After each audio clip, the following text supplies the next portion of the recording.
कहानी की शुरुआत एक टीचर से होती है जो अपने स्टूडेंट क्रिश्चियन के बिल्कुल करीब बैठी होती है। वो धीमी आवाज में उसके कान में पास कहती है, फिक्र मत करो क्रिश्चियन, मैं तुम्हें सब कुछ सिखाऊंगी। अगले ही पल टीचर उसके दोनों पैरों को हल्का सा फैलाकर उनके बीच एक वायलिन रख देती है। धुन छेड़ते हुए वो क्रिश्चियन का हाथ अपने हाथ में ले लेती है। इस नजदीकी का नतीजा ये निकलता है कि क्रिश्चियन के अंदर का जानवर जाग जाता है। क्रिश्चियन आतंक के टिंकू बदमाश के जोश में आकर टीचर को किस कर बैठता है। एलिना तुरंत पीछे हट जाती है और गुस्से में कहती है, तुम ये क्या कर रहे थे? मैं तुम्हारी टीचर हूँ और तुम्हारी माँ से भी 1 साल बड़ी हूँ। क्रिश्चियन सीधा जवाब देता है, प्रॉब्लम क्या है? मैं अब कोई बच्चा नहीं हूँ, मैं 19 साल का एक मर्द हूँ और मैं तुमसे प्यार करता हूँ। ये सुनते ही एलिना बिल्कुल शॉक हो जाती है। वो क्रिश्चियन पर चिल्लाने लगती है और कहती है, अभी इसी वक्त मेरे घर से निकल जाओ। अगर मेरे हस्बैंड ने ये सब सुन लिया ना तो वो तुम्हें जिंदा नहीं छोड़ेगा। तभी अचानक एलिना का हस्बैंड लियो घर आ जाता है। वो अपनी बीवी की चीखने की आवाज सुनता है और पूछता है कि क्या उसके और स्टूडेंट के बीच कोई प्रॉब्लम थी। एलिना गुस्से में कह देती है कि कुछ भी नहीं है। ये बात लियो को और ज्यादा चुभती है क्योंकि उसकी बीवी ने उससे अपने स्टूडेंट के सामने ही एम्बेरेस्ड कर दिया होता है। एलिना क्रिश्चियन को इशारा करती है कि वो चला जाए। क्रिश्चियन माफी मांगता है और चुपचाप घर से निकल जाता है। क्रिश्चियन के जाते ही लियो एक स्टिक उठाता है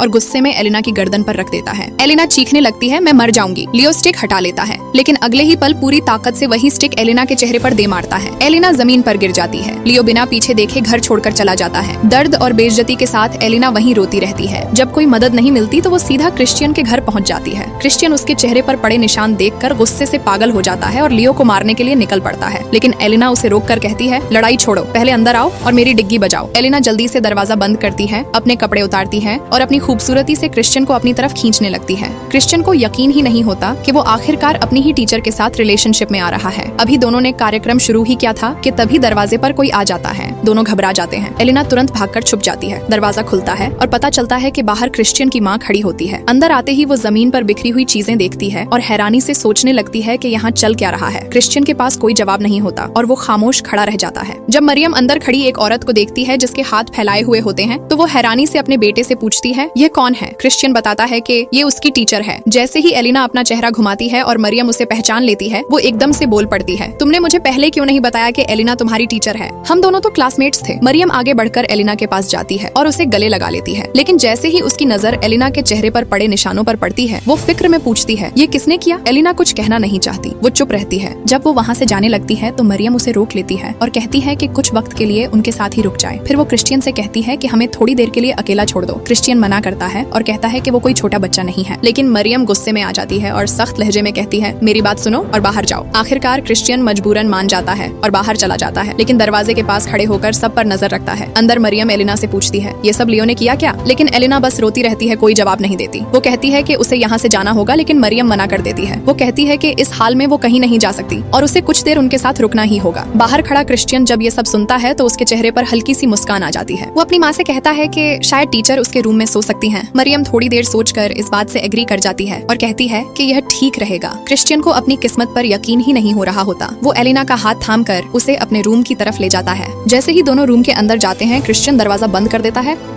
और एलिना के करीब आ जाता है। वो उसे छूने लगता है। एलिना उसे रोकने की कोशिश करती है और कहती है कि वो रुक जाए क्योंकि वो अपने जज्बात पर काबू नहीं रख पा रही। लेकिन क्रिश्चियन के सर पर तोह इश्क और ठरक की गुंडागर्दी सवार थी। वो भला कहाँ रुकने वाला था। आखिर एलिना ही धीरे धीरे कमजोर पड़ जाती है और खुद को टिंकू बदमाश के राज में पूरी तरह सरेंडर कर देती है। क्रिश्चियन उससे पूछता है कि क्या वो वाकई उसके साथ रहना चाहती है। एलिना हाँ में जवाब देती है। वो कहती है कि वो उसके साथ रहना चाहती है पूरी तरह से, लेकिन साथ ही ये भी जानती है कि वो इससे आगे नहीं बढ़ सकते क्योंकि उसकी माँ घर में है। क्रिश्चियन उसकी बात नहीं मानता और उसे जोर से अपनी बाहों में भर लेता है। एलिना मना करती रहती है लेकिन फिर भी उसके साथ रहने का एहसास उसे अच्छा लगता है। वो कहती है कि वो एक शादीशुदा औरत है लेकिन इस लम्हे में ये सच जैसे अपनी अहमियत खो देता है क्योंकि क्रिश्चियन ने कभी उससे नीचा महसूस नहीं करवाया। क्रिश्चियन एलिना की कमजोरी का फायदा उठाता है और उसके कपड़े एक एक करके उतारने लगता है। इसी दौरान बाहर क्रिश्चियन की माँ मरियम को अचानक एहसास होता है कि कुछ ठीक नहीं है। वो बेडरूम का दरवाजा खटखटाने लगती है। दरवाजे की आवाज सुनते ही एलिना और क्रिश्चियन दोनों घबरा जाते हैं। एलिना जल्दी से खुद को संभालती है और दरवाजे के पीछे छुप जाती है। क्रिश्चियन दरवाजा खोलता है। मरियम सीधा पूछती है, एलिना कहाँ है? क्रिश्चियन बिना सोचे जवाब देता है, वो बाथरूम में शॉवर लेने गई है। मरियम को उसकी बात पर शक होता है। वो कहती है कि वो रूम साफ कर देगी ताकि एलिना आराम कर सके। क्रिश्चियन तुरंत मना कर देता है और बोलता है कि वो खुद रूम ठीक कर लेगा। इस पर मरियम गुस्से में आ जाती है और कहती है, ये मेरा घर है और मैं जो चाहूँ कर सकती हूँ। लेकिन क्रिश्चियन उसकी बात को नजरअंदाज करता है और दरवाजा उसके मुंह पर बंद कर देता है। अंदर आकर क्रिश्चियन एलिना से कहता है कि उसकी माँ अभी भी उसे छोटा बच्चा समझती है। वो यह नहीं समझती कि वो बड़ा हो चुका है और अपने फैसले खुद ले सकता लगता है। एलिना उसके करीब आकर नर्म आवाज में कहती है कि उसकी माँ का इतना फिक्रमंद होना ही सबसे बड़ा सबूत है कि वो उसे कितना प्यार करती है। क्रिश्चियन अचानक पूछता है, मेरी माँ मुझे हमेशा तंग करती है, मैं ये घर छोड़कर बस जाना चाहता हूँ। एलिना कहती है, वो तुम्हारी माँ है, तुम उसे नहीं छोड़ सकते, और वैसे भी आखिर में तुम दोनों के पास एक दूसरे के सिवा कोई नहीं होगा। क्रिश्चियन फिर एलिना से पूछता है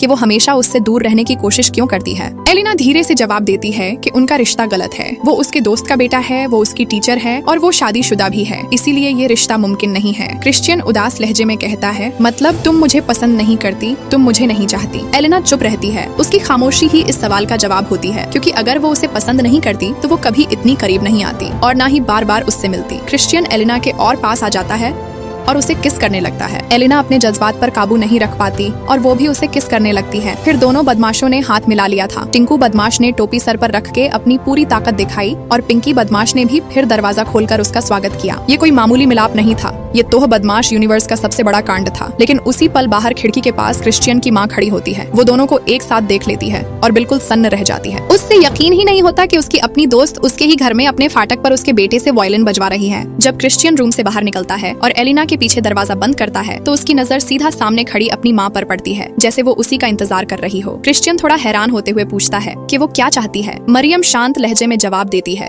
कि वो सिर्फ इतना बताने आई थी कि खाना तैयार है। आज उनके साथ एक मेहमान भी खाना खाएगा जो इस वक्त टेबल पर इंतजार कर रहा है। क्रिश्चियन जैसे ही उसके साथ आगे बढ़ता है वो ये देखकर सन्न रह जाता है कि मेहमान कोई और नहीं बल्कि एलिना का हस्बैंड होता है। क्रिश्चियन का गुस्सा फूट पड़ता है और वो अपनी माँ से बहस करने लगता है। गुस्से में वो पूछता है, यह आदमी यहाँ कौन लाया और यह मेरे घर में क्या कर रहा है। मरियम बिल्कुल ठंडे अंदाज में जवाब देती है, बेटा जब तू अंदर एलिना की दिग्गी पर अपना म्यूजिक बजा रहा था तब बाहर मैं तेरा पूरा शो देख रही थी। उसी वक्त मैंने एलिना के हस्बैंड को कॉल किया और बताया कि उसकी बीवी यहाँ है। फिर मैंने उसे खुद आकर ले जाने को कहा। क्रिश्चियन तेज आवाज में कहता है कि यह आदमी बहुत जालिम है, इसमें जरा सी भी इंसानियत नहीं है और ये हमेशा अपनी बीवी को मारता रहता है। इस पर मरियम सख्ती से कहती है कि कोई भी बिना वजह किसी को नहीं मारता। हो सकता है एलिना ने कुछ ऐसा किया हो जो इस अंजाम तक ले आया हो। ये सुनकर क्रिश्चियन हैरान रह जाता है। उसे समझ नहीं आता कि उसकी माँ उस आदमी का साथ क्यों दे रही है। तब अचानक मरियम एलिना के हस्बैंड की तरफ देखकर कहती है, तुम्हारी बीवी मेरे बेटे को बहला रही थी, वो मेरे बेटे के साथ रिलेशन में थी। ये सुनते ही लियो का गुस्सा भड़क उठता है, लेकिन वो अपने जज्बात पर काबू रखता है क्योंकि क्रिश्चियन अभी भी एक जवान लड़का है। वो सोचता है कि अगर उसे बदला लेना है तो वो अपनी बेवफा बीवी से लेगा जो उम्र और समझ दोनों में ज्यादा बड़ी होनी चाहिए थी। लियो क्रिश्चियन से कहता है, जाकर मेरी बीवी को अपने रूम से ले आओ। क्रिश्चियन हल्की सी हंसी के साथ जवाब देता है, तुम बहुत बेवकूफ हो, क्या तुम्हें लगता है कि वो अभी भी तुम्हारा इंतजार कर रही होगी। वो रूम की चाबी उसकी तरफ बढ़ाता है और कहता है कि खुद जाकर देख लो। लियो चाबी लेता है और रूम का दरवाजा खोलता है। अंदर जाकर वो देखता है कि उसकी बीवी के कपड़े रूम में बिखरे पड़े हैं, लेकिन एलिना वहाँ नहीं होती। जब उसकी नजर खुली हुई खिड़की पर पड़ती है तो उसे पूरा यकीन हो जाता है कि एलिना भाग चुकी है। गुस्से में वो कपड़े उठाता है और क्रिश्चियन की माँ के मुंह पर फेंक देता है। फिर बिना कुछ कहे अपनी बीवी को ढूंढने के लिए घर से निकल जाता है। इस वक्त मरियम अपने बेटे से कहती है कि उसने यह सब उसके भले के लिए किया है और वो जानती है कि आखिरकार सब कुछ ठीक हो जाएगा। लेकिन क्रिश्चियन बहुत उदास हो जाता है। वो अपनी माँ की तरफ देखकर कहता है, कुछ भी ठीक मत करो, बस मुझे अकेला छोड़ दो। ये मेरी जिंदगी है, मैं इसमें आजाद हूँ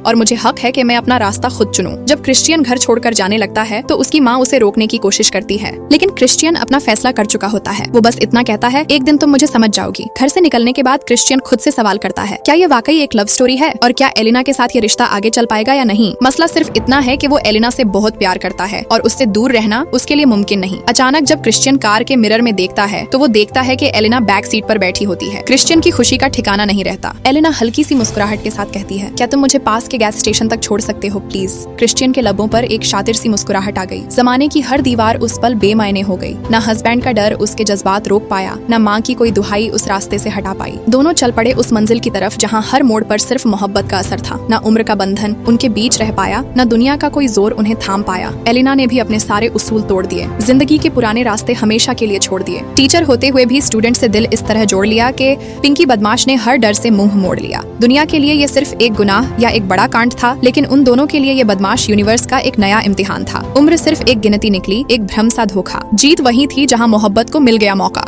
और यूं टिंकू और पिंकी हमेशा के लिए एक हो जाते हैं। मोहब्बत के इस तूफान में दोनों जैसे दुनिया से ही खो जाते हैं।